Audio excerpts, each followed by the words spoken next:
Hi, this is Suna Senman with a video on mastery, spiritual mastery in particular. I am taking a video of a picture of myself since this is so early. I'm feeling very disheveled. But what I realize, and it is part of the understanding of mastery, is when your heart and your desire and your higher self calls you to do something, you just do it in whatever way you can do it. And things aren't always perfect and lined up. So you just do it. This is the old Nike saying, the Nike advertisement thing, just do it. And when you think of athletes, like Nike addresses people who want to excel in athletics, we can connect that to excelling in our own spiritual development. It is somewhat of an athletic adventure. Athletes train every day, regardless of how they feel, regardless of if they have a cold or if they have a sprain or something. Every day they move forward in the direction of strengthening their muscles, getting the flexibility, connecting with the skills, and sometimes the skill development is strictly on a visualization level. Before you learn how to do a back flip, you visualize and experience that within yourself. I did train as a gymnast. I was a competitive gymnast, and I learned so much about mastery through the desire and the goal to become the best gymnast I could be, to compete and receive medals, to just improve. So what I'm trying to share with you, I can't look at that too much, is here are my notes. Oh, I don't know what else you want to look at. Maybe a paisley blanket. That mastery comes from just doing it repetitively, consistency. The most important thing is to have your desire that drives you. So when you started on an endeavor, you had a desire. Now that desire may be like a little teeny spark or flame that you have to keep feeding, and make that desire grow and grow and grow. If you don't actively make your desire grow, then usually the universe creates something that you would call a disaster that makes your desire grow. And that is when you just say, things cannot continue this way. I'll tell you what, tomorrow will be exactly like today if what you do today is what you did yesterday. So you have to find those positive habits, positive things that brings you in the direction of where you want to go in order to get there. So it's like your car breaks down, you're in the middle of nowhere, you know where town is. In order to get there, you have to put one foot in front of the other. If you get a blister, doesn't matter, you can take your shoe off, address it, put it back on, keep going in that direction to town if you're going to get there. Some people get the feeling that I'm not seeing results. I'm not there yet. I don't notice anything different. And then they just stop. Well, then you're just not going to get there. So it's important to be consistent no matter what you do your practice that you decided on. And it doesn't matter how you do it. You do it in the way that just you do it, the way you can, that you do it. And then you don't judge that you didn't do it the right way or whatever. You just do it. You know, I was a competitive gymnast and I severely injured my ankle. So where I couldn't put any weight on it, I was in crutches and such. I was determined to continue practicing my routines, training in my skills. So I did everything from one foot to the one foot. I did backflips from my left foot to my left foot so that I could continue to allow my right ankle to heal. So that's kind of a crazy determination. But I tell you, the crazy determination you have to do your spiritual practice is what will bring you into new levels of joy, peace, bliss, flow. And it is something you have to just really be determined and believe will happen in the beginning.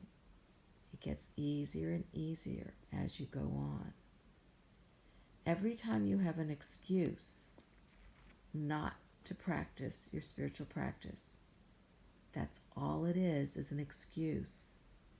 It's prolonging your experience of freedom and peace and joy and experiences of feelings that you don't even have yet. But you've got to just move forward with determination and patience. Excuses are just excuses, and so here are some common excuses. Oh, I need certain conditions first before I can start my practice. And that is a total victim mentality. You're just allowing outside circumstances to rule you.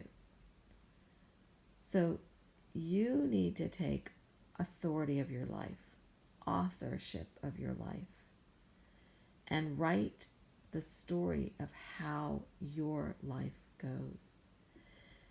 Look at Freddie Mercury and any channelings on Freddie Mercury if you need support in that. Ask for help to become the author of your life. To find the motivation to get beyond everything that you allow to hold you from that.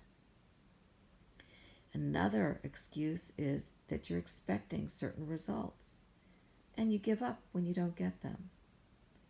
This comes from a bad habit that oftentimes we were given from our parents and our upbringing, that we need immediate gratification. It's like mommy coming to the rescue all the time, getting a trophy, just because your name was on the roster for the soccer team. Painkillers to avoid feelings, a feeling of pain. Any kind of feeling is something for you, something giving you growth opportunities and direction. So learn how to get through all the feelings. Learn some self-soothing. Crying is self-soothing. Breathing.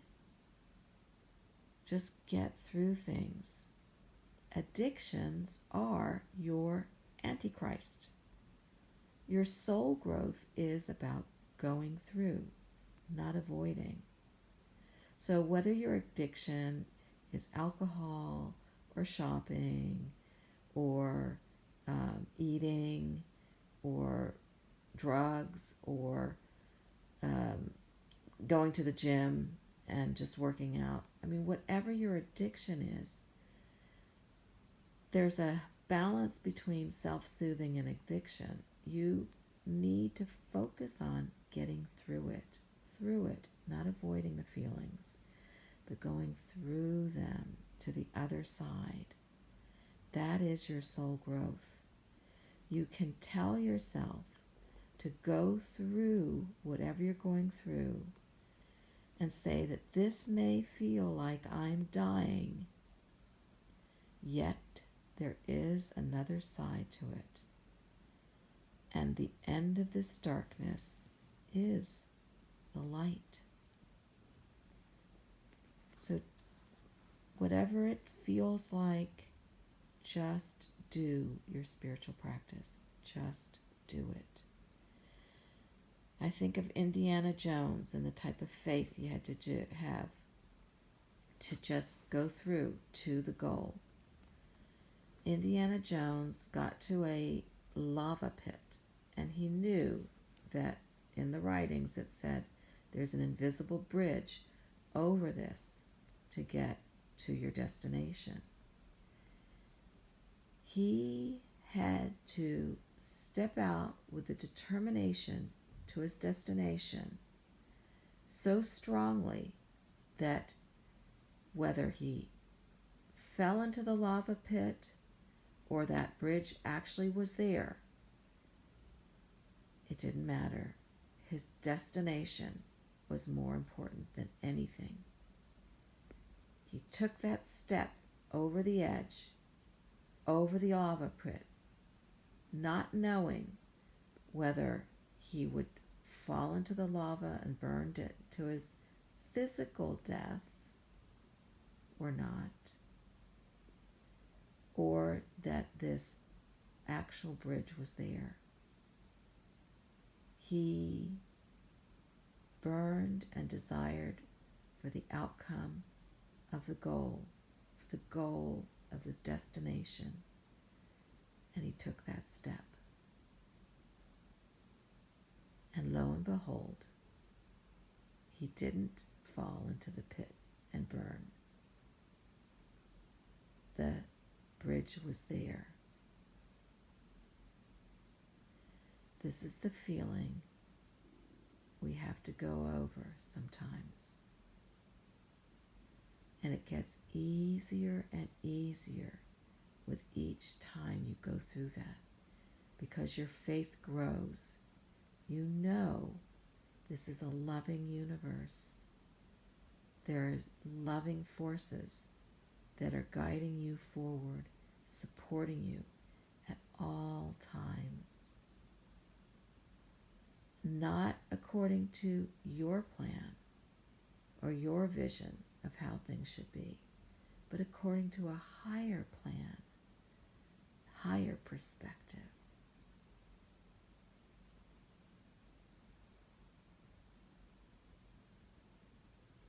So take a deep breath in.